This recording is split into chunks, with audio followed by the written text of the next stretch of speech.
मित्रांनो नमस्कार. मी नागेश पाटील आणि तुमचे स्वागत आहे नागेश पाटील या यूट्यूब चॅनलमध्ये. मित्रांनो आपण बघतोय आता मी माझ्या फार्म हाऊसमध्ये 2 वर्षांनी जवळजवळ पाणी लावण्याचा निर्णय घेतला आणि माणगाव तालुक्यातून पानाडी मागवून त्यांच्याकडून पाण्याचा शोध घेण्याचा आता मी प्रयत्न करतोय. मित्रांनो ह्या सगळ्या गोष्टी तुम्हाला आता पाहायला मिळणारच आहेत नक्कीच. मी कशा प्रकारे फार्म हाऊस डेव्हलप केला, कशा प्रकारे बांधला, त्याच्यामध्ये झाडांची लागवड कशी केली, हे सगळं तुम्ही वेळोवेळी पाहिलेलं आहे. पण आता मात्र सगळ्यात मोठा जो प्रश्न असतो की फार्म हाऊस केल्यानंतर त्यामध्ये पाणी असणं अत्यंत गरजेची आणि नितांत आवश्यकता असलेली ही गोष्ट आहे. त्यासाठी अतिशय विश्वासाने आणि खरोखर आपल्या एक सद्भावनेने आपण हा प्रयत्न करत असतो.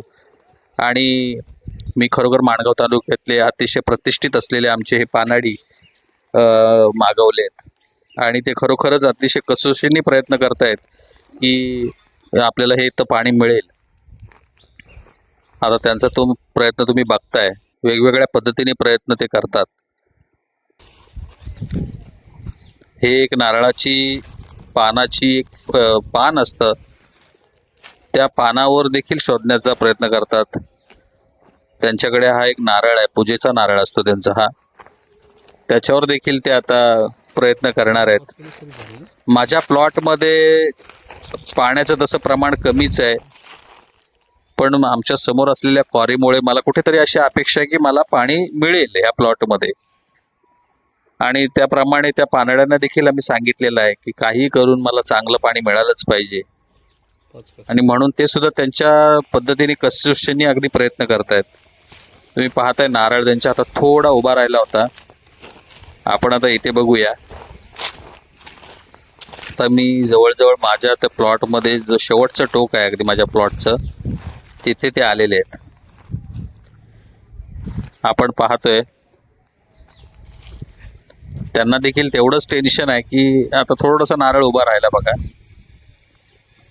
थोडं इथे थोडं पाण्याचं इथं थोडंसं कुठेतरी साशंकता त्यांना सुद्धा वाटते.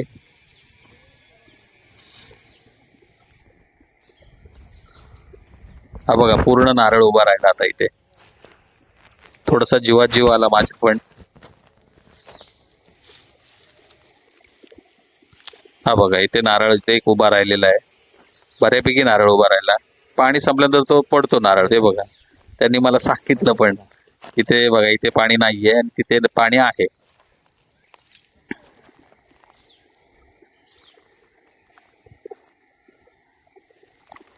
पुन्हा रिवर्स जात आहेत ते मागे. हा बघा नारळ पुन्हा उभा राहिला. ही एक नारळाची देखील नारळाद्वारे जमिनीत पाणी शोधण्याची एक पारंपरिक पद्धत आहे. फार पूर्वीपासून चालत आलेली पद्धत आहे. प्रत्येकाच्या विश्वासाचा हा प्रश्न आहे. याच पद्धतीने मी देखील विश्वास ठेवूनच ह्या सगळ्या गोष्टी करतोय. मित्रांनो आपल्या सगळ्यांचे आशीर्वाद मला नक्कीच असणार आहेत. आता ह्या तांब्याच्या तारा ह्याच्याद्वारे हे पाणी शोधतायत.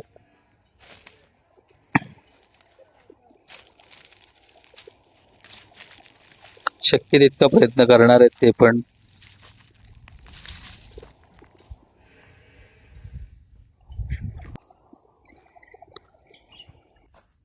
आता हे सुतारवाडीचे पानाडी आणलेले आहेत आपण.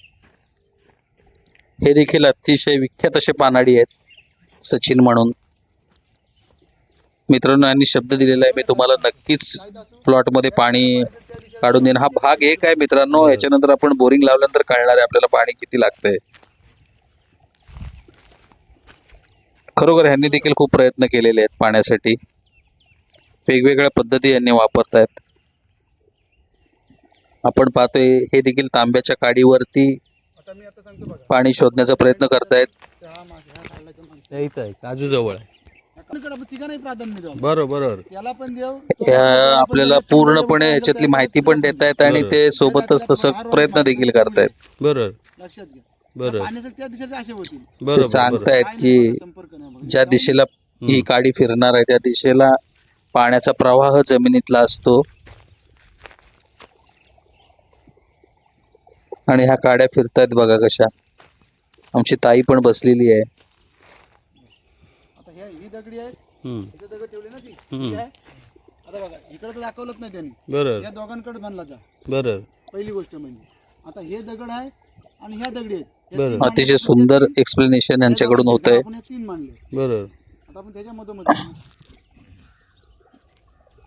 प्लॉट मध्ये पाणी लागणे ही खरोखर पुण्यवंतांच्याच कडे ते पाणी लागणार. आणि हा एक श्रद्धेचा विषय आहे की शेवटी ही लोक पण सांगतात की आम्ही जरी सांगितलं बाबा हा प्लॉट इथे एवढं एवढं पाणी आहे, तुमच्या नशिबाचा खेळ, हे एक त्यांचं कुठेतरी 1% वाक्य असतं. आणि त्यामुळेच बोरिंग लावताना देखील 10 वेळा विचार करावा लागतो. जरी आपल्याला पॉईंट्स असतात ते शेवटी आपल्याला ठरवायचे असतात. आता बघा ह्या काट्यात आंब्याच्या कशा फिरतायत त्या.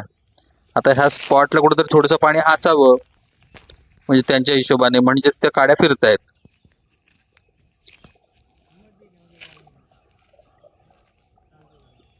आता एक त्रिकोण बनवून सचिन जे आपल्याला एखादा पॉइंट देतील आता मी इथे सरळ चालतो, तो पॉईंट दाखवायचा आणि ते पॉइंट एकदा मिळाला तिथे आम्ही ठरवणार आहोत की बाबा कुठल्या पॉइंटला, जे पहिले काका होते त्या पॉइंटला पाणी शोधायचं की आता सचिन देतोय त्या पॉइंटला पाणी शोधायचं. हे बघा काडी फिरते बघा कशी आहे ना. जिथे पाण्याचा प्रवाह आहे जोरात तिथे काडी फिरते. त्यांनी नारळावर बसून सचिनने सुद्धा हा बघा प्रयत्न, मला मात्र उन्हातून टोपी घालून इथे थांबावं लागलं, मात्र त्यांनी टोपी देत असून सुद्धा घेतली नाही. त्यांनी खूप प्रयत्न केला. खरोखर त्यांचे मनापासून मी आभार मानतो. आणि सचिनजी आणि जाधवजी, आपण खरोखर प्रयत्न जे केलेत, खरोखर तुमच्या आशीर्वादाने पाणी मला मिळेल मी अपेक्षा बाळगतो. आणि भाग 2 बोरिंगला पाणी लागलं तर दाखवेन. धन्यवाद.